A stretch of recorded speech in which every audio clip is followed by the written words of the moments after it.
เนาะเจ้าบ่าวนงเพิ่นกลับตั้งแต่เว้นเพิ่นแล้วพี่น้องเอ้ยเพราะว่าเพิ่นก็ค่าเวียกเนาะพี่น้องเนาะบ่าวนงเพิ่นก็ค่าเวียกนี่รถเป็นยัง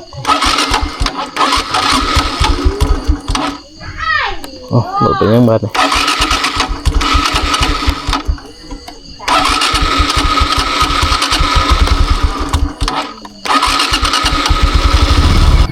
โทรหาเพิ่นอีกครั้งนะที่โทรนี่วงเวียนไปหน่อย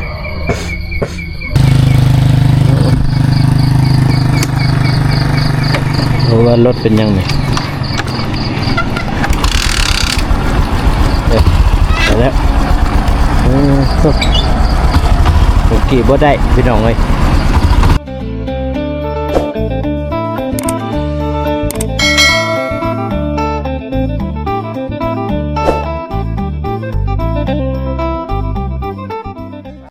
ที่โตมาหอบเด็กหอบคำพี่น้องเอ้ยอยู่บ้านน้องเดิม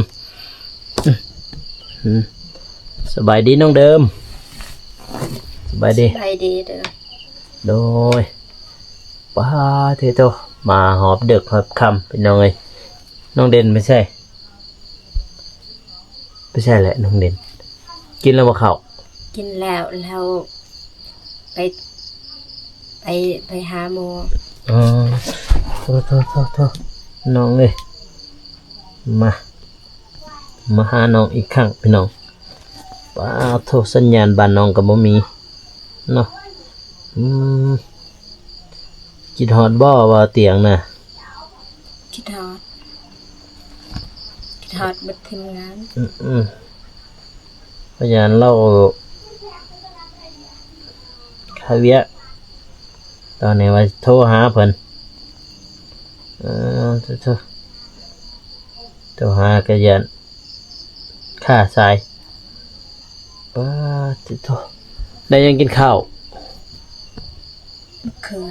มะเขือโดย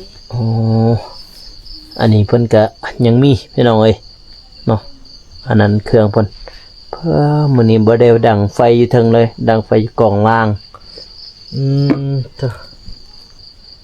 เพราะว่าตอนนี้ก็1 ทุ่มพี่น้อง1 ถึงครึ่ง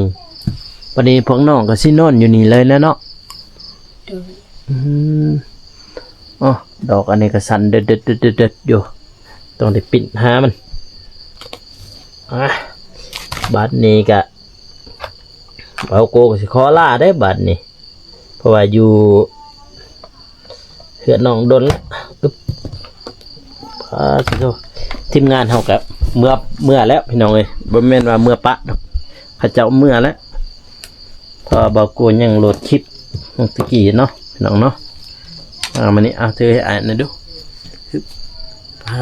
สิโตเกี่ยมใส่สากก็ต้องได้2พี่น้องเลย2 อัน1กับซัมซุงเพราะว่าซัมซุงครับแบตก็บ่ทนดอกมันจะเกาะเอาใส่ตะเกาะพี่น้องเลยหน่อยนึงก็สัญญาณก็สะเพราะว่าบ่ได้อยู่นี่มาบัดนี้อาจสิกลับได้บัดนี้ได้โดยโชคดีเดินทางปลอดภัยไปโดยค่อยๆได้โดยบ๊ายบายเด้บ๊ายบายพี่น้องเอ้ยไปเดี๋ยวเดินทางกลับพี่น้องเอ้ย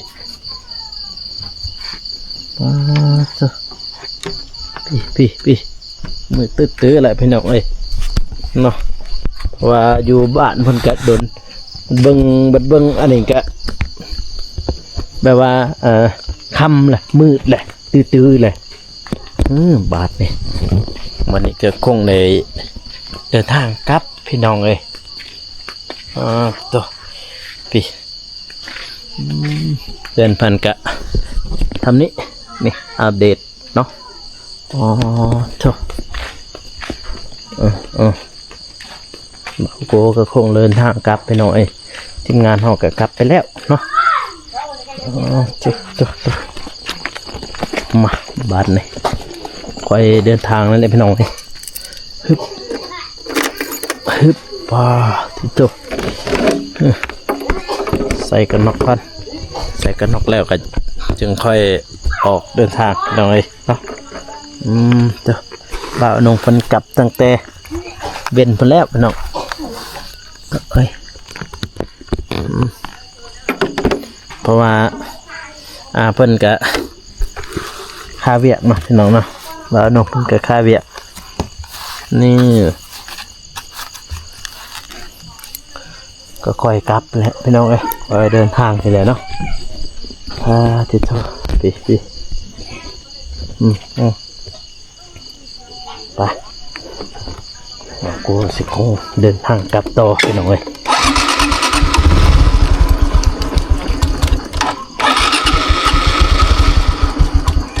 เอาหลุดไปยังหลุดไปยังบ้านนี่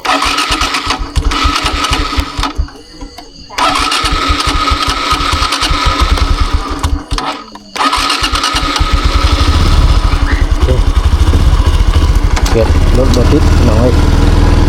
ไปกันเดินทางต่อเนาะออกเดินทางหาน้องเอิญน้อยมันก็ได้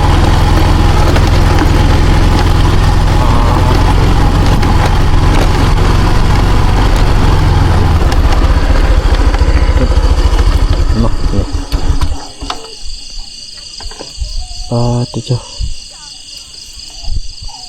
สัญญาณก็ไม่ค่อยดีหน่อยอยู่เทินเนาะ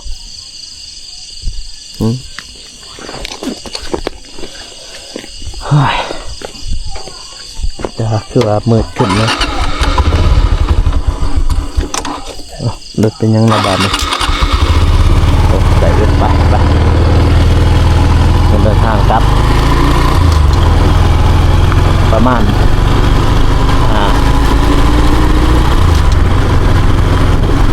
20 กิโลเนาะหอดท่าแตกเฮาพี่น้องเลย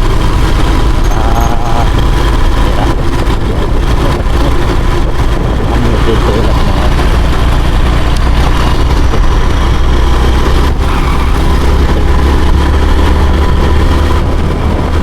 คงเดินทาง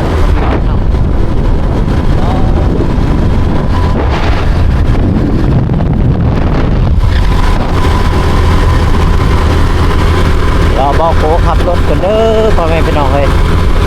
มอท่าแตงจิงชิมาอัปเดตให้พี่น้องได้เบิ่งเนาะ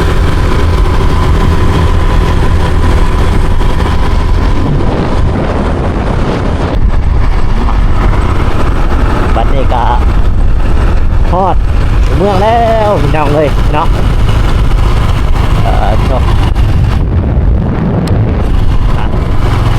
ฮอดเมืองแล้วเนาะฮอดตัวเมืองท่าแตงนะพี่น้องเลยว่าจบสุดอ่ะเจ้ากันยังวันยังแซวอยู่เนาะพี่น้องเนาะ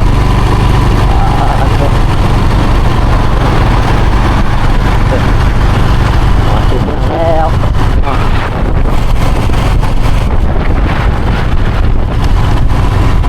บ่าวโกก็ค่อย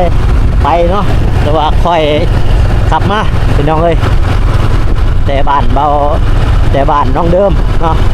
มาหาท่าแตงประมาณ20 กิโลพอทั้งไทยก็20 กิโลเนาะพอทั้งลาวก็20 ลัก20 ลักพี่น้องเลย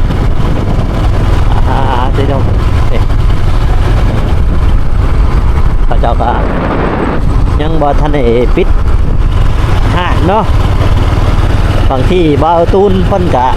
น่าจะพักอยู่ท่าแตงพี่น้องเอ้ยเนาะเพราะว่าเพิ่นก็บ่ได้กลับบ้านดอกเพราะว่าเมื่อกี้นี่ตอนเพิ่นสิเดินทางก่อนบ่าวโกหันเพิ่นบอกว่าคันเมื่อแชทหาเพิ่นว่าบางทีตัวเองก็บ่ได้กลับบ้านเนาะสิเช่าห้องนอนเนาะเอาเพิ่นเช่าห้องนอนบางทีก็บ่าวโกก็เช่าห้องนอนนำเพิ่นเนาะที่ก็เพราะว่าเพิ่นนอนกับบ่เจ็บเนาะแล้วหันเข้าก็ สิเศร้าไม่ก็ได้เนาะเดี๋ยวเฮาสิโทรหาเพิ่นก่อนแต่ว่าเฮาสิกลับบ้านกะไกลเติบพี่น้องเอ้ยไกลเด้เปิดสิฮอดบ้านเบาโกเนาะพูดแหละปากซองพุ่นจากนี้ไปกะประมาณอยู่10 ปลายกิโลพี่น้องเอ้ยจากบ้านเบาโกจากสะแตงไปหาบ้านเบาโก10 กิโลเนาะครับมองเลยทำมือตื้อคือเก่าเนาะเบาน้องเพิ่นกลับไปก่อนแล้วน้องเลยเบาโกก็เดินทางคนเดียวแน่มื้อนี้นะตัวหมาตัวนี้เราจอดหน้าวัดก็น้องเอ้ยนี่เดี๋ยวโทรหาการ์ตูนก่อนเนาะมาตูนก่อนเพิ่นอยู่ไสสัญญาณมีแน่ละไม่น้องเอ้ยอยู่นี่เนาะสัญญาณแห้งอยู่ติดตัว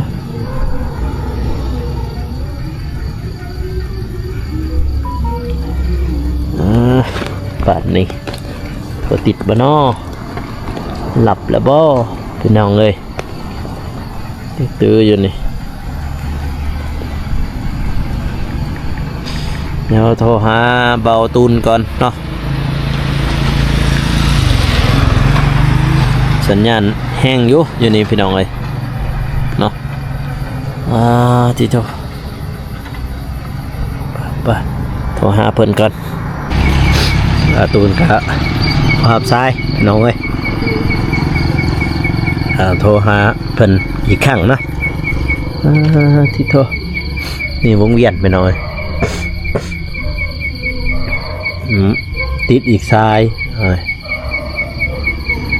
อยู่ใส่เนาะตูนเนาะเอ็ดน่าไปหาตูนเพิ่นแต่อยู่เอ็นน่าพี่น้องไงเพราะว่าเพิ่นบ่ได้เมื่อกับบ่าวเจ็บเนาะ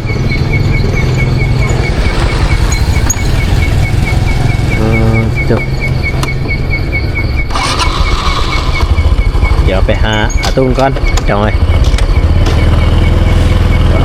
พี่โจอะไรใช้กันนอกเด้อพี่น้องเด้อนี่เนาะวงเวียนตกมีงวยเตรียมเห็นหุงจังเลยบ่ได้เห็นหุงเนาะฮึบมาไปโอ้มีงวย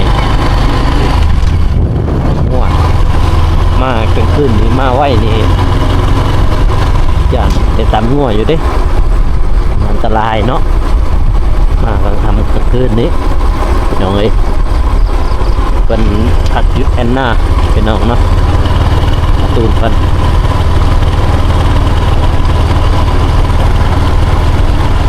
นี่เป็นทางไปเพราะว่าเส้นนี้ก็ไปสารวันก็ได้พี่น้องเลยเนาะทางนี้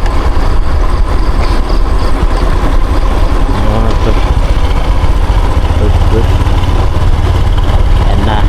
ดูมันดูมองได้เนาะตูนเพิ่นเพราะเพิ่นบ่ได้กลับบ้านพี่น้องเอ้ยเพราะว่าเส้นทางบ้านเพิ่นก็เปรี้ยวเนาะ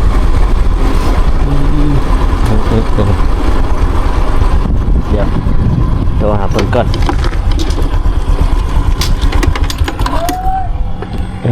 ต่อ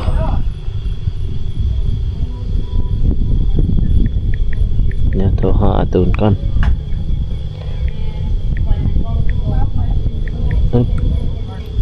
นี่บ้านพักแอนนาเป็นยังไงเห็นบ่โมเมนบ่นี่เบ็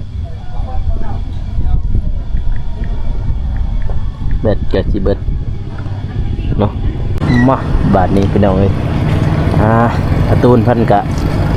บ่เห็นเพิ่นออกมาเนาะพี่น้องเนาะพี่ออดแอนนาแหละบ่เห็นเพิ่นออกมาเบาโกกะเดี๋ยวคงได้เดินทางกลับไปบ้านมันเลยพี่น้องเอ้ยเนาะก็ค่อยๆไปพี่น้องเอ้ยเพราะว่าเพิ่นก็น่าจะนอนหลับไปแล้วเนาะบางทีเพิ่นจะหลับไปแล้วพี่น้องเอ้ยเพราะว่าจะหาเพิ่นเราบ่ตอบเนาะโทรหาเพิ่นบ่ตอบพี่น้องเอ้ยน่าจะนอนพักผ่อนแล้วพี่น้องเอ้ยเนาะบัดนี้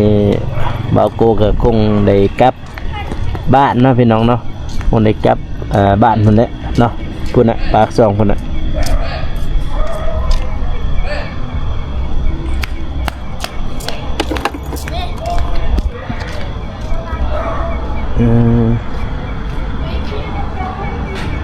เนาะตุ๊น้องเอ้ยไปเดี๋ยวเราออกเดินทางกลับไปก่อนน้องเอ้ยตุ๊มือตื้อพี่น้องเอ้ยมือตื้อเลยนี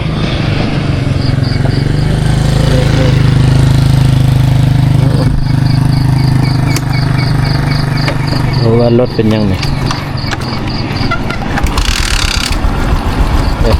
ไปแล้ว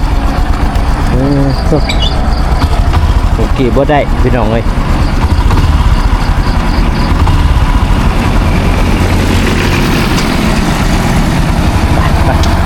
ได้แล้วน้องเอ้ยผมขี่รถโอ้โหว่าเป็นยังเนาะพี่น้องเนาะผมขี่รถเฮาโอ้ว่าเป็นจะได้อยู่ๆก็ดับก็โคตรตกใจไปเลยอยู่ก็ดับเองเลยทุกเราโคก็สิค่อยๆเลื่อนทางจังสีเลยพี่น้องเอ้ยเนาะคอยเดินทางคอยไปพี่น้องเอ้ยเนาะนี่แหละน้องเนาะให้พี่น้องได้เบิ่งนี่น้องเอ้ยเตกล้อง48ลักเนาะปักซี่88กิโลพี่น้องเอ้ยตกนี่แหละเอาคงก็สิเดินทางพุ่นแหละ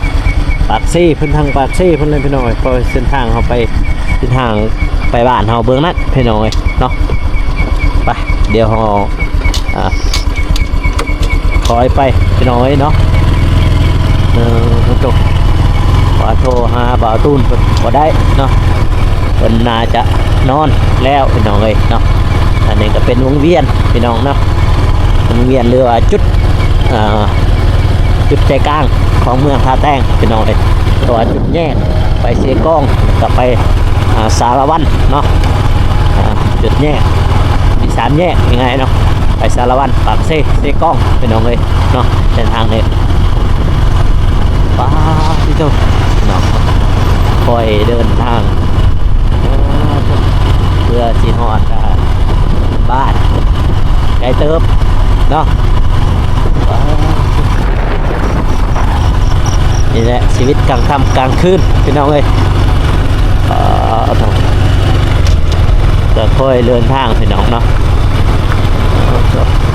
ค่อยไปเนาะยังไง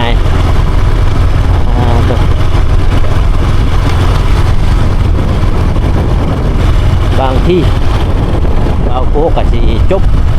คลิปไปเพียงสำนี้เนาะพี่น้องเนาะก็อย่าลืมฝากกดไลค์กดติดตามเนาะเพื่อเป็นกำลังใจให้บ่าวโกแน่เด้อพ่อแม่พี่น้องเลยเนาะขอให้ซี่จงอยู่ดีมีสุขสุขภาพแข็งแรงความเจ็บอย่าได้ไข้ความเจ็บอย่าได้ไข้ความไข้อย่าได้มีปรารถนาสิ่งใดขอให้ได้สิ่งนั้นเนาะสำหรับคลิปนี้ขอกล่าวคำว่าสบายดีแล้วเจอกัน EP ต่อไปเด้อพ่อแม่พี่น้องเอ้ยเนาะ